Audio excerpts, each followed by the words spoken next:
Good morning students. हम शुरू करने जा रहे हैं चैप्टर मैट्रिक्स। हम ऑलरेडी इंटीग्रेशन के 3 मेन चैप्टर कर चुके हैं। Indefinite integration, second is definite integration और थर्ड इज डिफरेंशियल इक्वेशन। अब ये वाला चैप्टर मैट्रिक्स जो कि 12th के बोर्ड 12th का सबसे आसान चैप्टर है बिना फॉर्मूले बेस्ड। ओके, क्या होता है मैट्रिक्स? क्या लिखा बोलते हो? अरेंजमेंट ऑफ नंबर्स और datas in rectangular or square form is known as matrix. Symbol of matrix तो इस तरह रिप्रेजेंट किया जाएगा या इस तरह रिप्रेजेंट किया जाएगा। फिलहाल आपकी बुक में इस तरह से ऐसे भी रिप्रेजेंटेशन होता है। क्लियर? तो मैट्रिक्स क्या होती है? नंबर्स का और डाटा का रेक्टेंगुलर फॉर्मेट में या स्क्वायर फॉर्मेट में अरेंजमेंट मैट्रिक्स के नाम से जाना जाता है। ये इसका symbol of the matrix. Clear? इस तरह से इसको इंडिकेट किया जाता है A equal to this Aij n cross n। A हो गया मैट्रिक्स का नेम। 26 अल्फाबेट होते हैं, किसी भी अल्फाबेट से हम नाम को इंडिकेट करा सकते हैं। ये इसका सिंबल हो गया।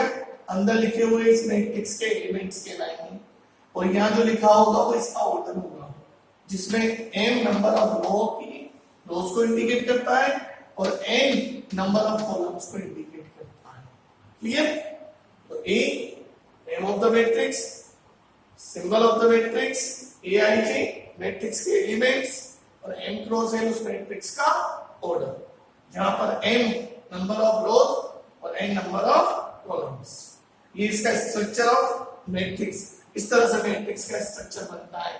ऐसे तो रो चलती है और यूं खड़े में कॉलम चलते हैं। तो A11 first row first column element, A12 first row second column, 13 first row third column, 1n first row nth column. तो आपकी पहली रो और n कॉलम कंप्लीट।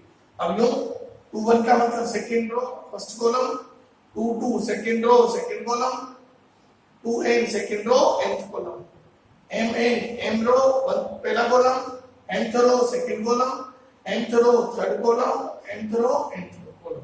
तो इस तरह से इसका स्ट्रक्चर बनाया जाता है। तो ये मैट्रिक्स की बेसिक इंफॉर्मेशन।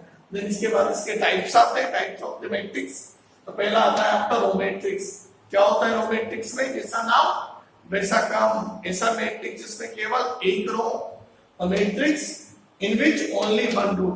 और रो को कौन इंडिकेट करता है? m, दैट इज m बराबर 1।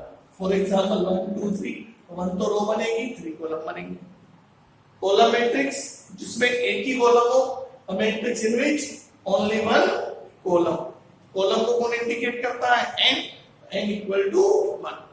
फॉर एग्जांपल तो जिसमें एक रो उसे रो मैट्रिक्स, जिसमें एक कॉलम उसे column matrix. Singleton matrix, a matrix in which only one row and one column, जिसमें एक रो और एक ही कॉलम, उसे सिंगलटन के नाम से जाना जाता है।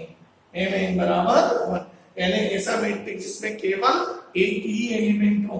अ matrix in which only one element is known as singleton matrix. और अगला मैट्रिक्स कौन सा होता है? जीरो और नल मैट्रिक्स। क्या हो जाएगी इसकी डेफिनेशन?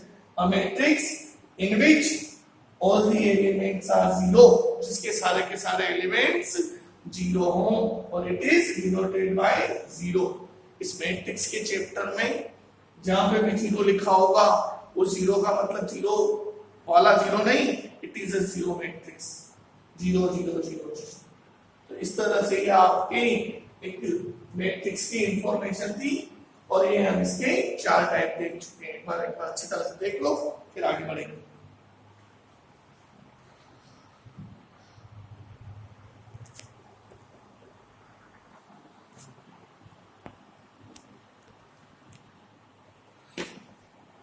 ठीक है बेटा। देन उसके बाद में हमारी आती है रेक्टेंगल मैट्रिक्स। तो आपका स्टेटमेंट को याद नहीं करना, सिर्फ दिमाग में सेव करना है, कोई काम की नहीं। क्या होती है rectangle matrix? A matrix for which number of rows not equal to number of column, जिसके लिए रो और कॉलम इक्वल ना हो, that is m not equal to n। जिसमें रो और कॉलम बराबर नहीं होते उसे रेक्टेंगल के नाम से जाना जाता है।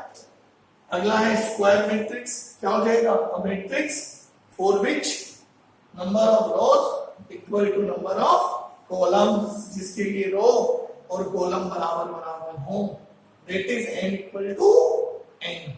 For example 1 2 3 4 5 6 7 8 9। क्लियर? तो इसमें क्या होता है, रेक्टेंगल में रो और कॉलम बराबर नहीं हो, स्क्वायर में क्या होता है, रो और कॉलम बराबर। जैसे ये ना स्क्वायर मैट्रिक्स 3/3 का, ये जो होता है बेटा ये वाला a11 a22 a33 जिसके लिए i और j बराबर हो, इसे बोला जाता है प्रिंसिपल डायगोनल।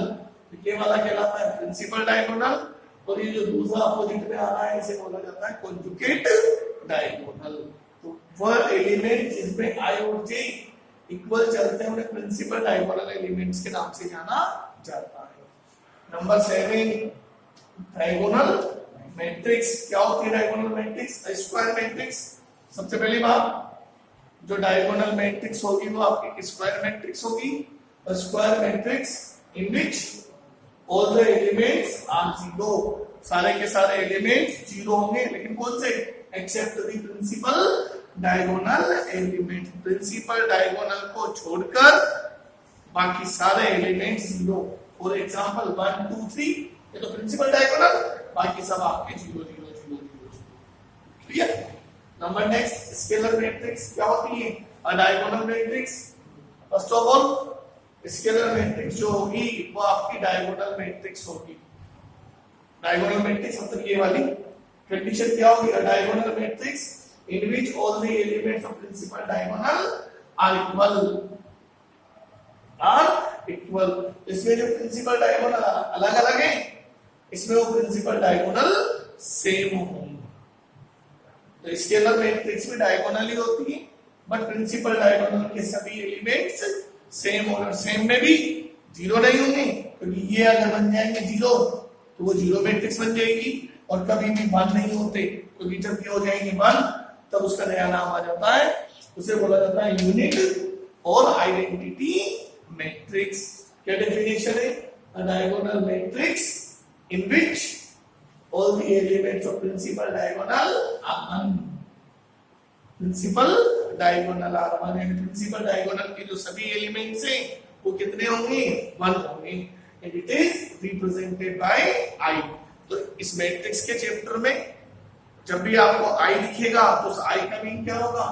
2/2 का होगा तो ये वाला होगा 1 0 0 1, और 3/3 का होगा ये वाला होगा 1 0 0 0 1 0 0 0। ठीक?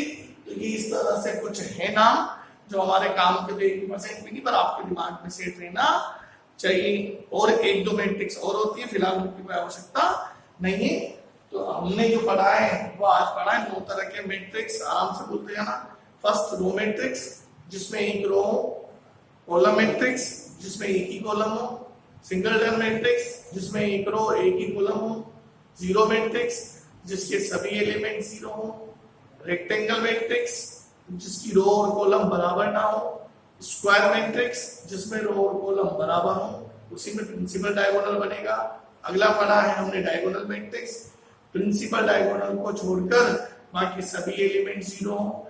स्केलर मैट्रिक्स प्रिंसिपल डायगोनल के सभी एलिमेंट सेम हो। और नंबर लास्ट जो पढ़ा है वो पढ़ा है आइडेंटिटी मैट्रिक्स। ये हमें दिखता रहेगा इस पूरी एक्सरसाइज में। तो वो डायगोनल मैट्रिक्स जिसमें प्रिंसिपल डायगोनल के सभी एलिमेंट्स 1 हो, उसे हम आइडेंटिटी मैट्रिक्स के नाम से जानते हो। यही हमारे काम का है, आपको ये चैप्टर में दिखेगा। ठीक, थैंक यू। कल से इसका मेन पार्ट हम पढ़ना शुरू कर देंगे। Okay, thank you.